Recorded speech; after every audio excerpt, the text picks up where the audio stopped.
Short. Absolutely. And he said, Mike Tyson will know who Pepin the Short is. He will know about Clovis. He will know about the Frankish kings. Why does this matter to you? And he asked me to ask you this in this way.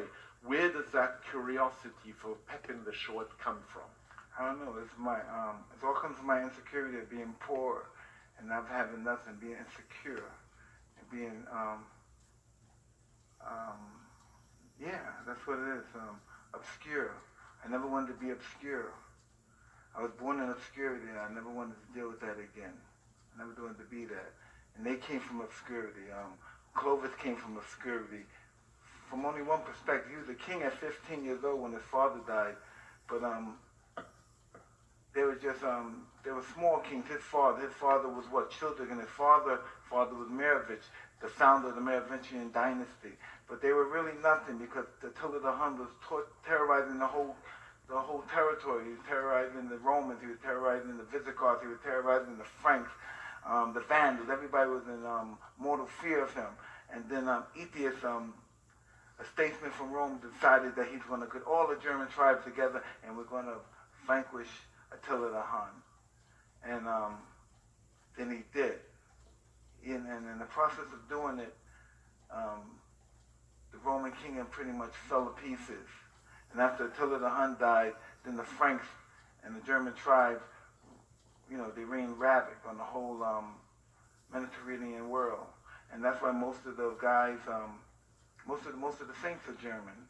When we read about the Germans, and it was Pepin the Short. I believe Pepin from Austria, the first Pepin, and then it was Saint Arnold. He became Saint Arnold, but his real name was Nuf. He's given him Pepin his daughter, and then Pepin married his daughter, then sent her to a monastery, and then from then on they took over.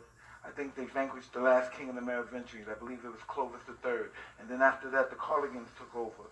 And from Pepin had this. What did Pepin have? He had a son that was called Martell. Yeah, and Karl Martell's, he was an illegitimate son, and then after Pepin died, Pepin the First died, his wife took Martell and put him in prison. But Martell was the strongest out of all of his half-brothers, so the guards in prison, they let him out. He built an army, and then he conquered all his brothers, and then he became Karl Martell meaning the hammer in German, and then he became a warrior, but they're really all farmers.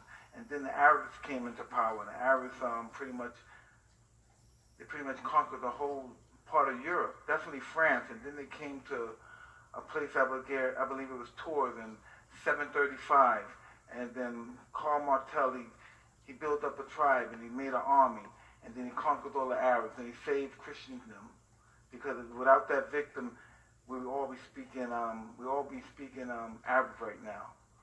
All this world, most of the world, especially this part of the world, and all of Europe has been Arab rule. Mike, how do you know all this shit? I mean, how did you? This is just what I do. I love war. I love the act of war. I love the players in war. I love the philosophy of war. So reading all of these kinds of books, and just before coming down here today, I took you to the rare book room to see a first edition of Machiavelli.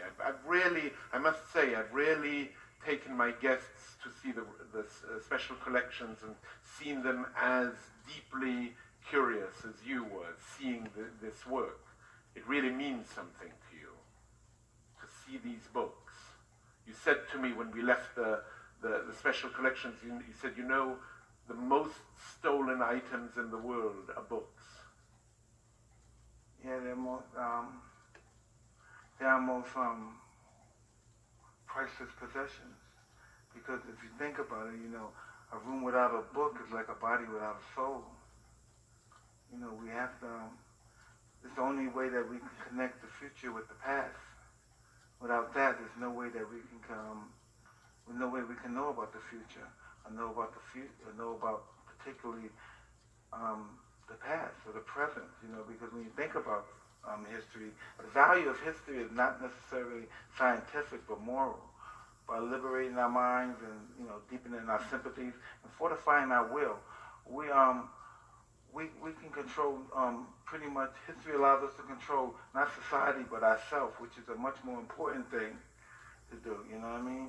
And it would allow us to pretty much meet the future more so than foretell it.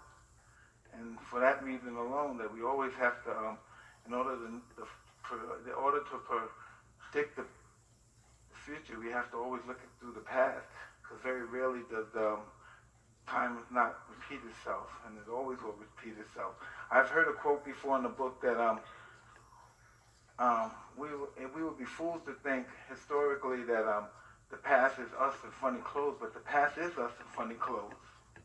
And that's truly what it is. That's somebody that really said a really profound statement, but he misquoted what he was saying. He must have been saying it backwards, because that's really what the past was. It's just us in funny clothes in different times. That's really what it is.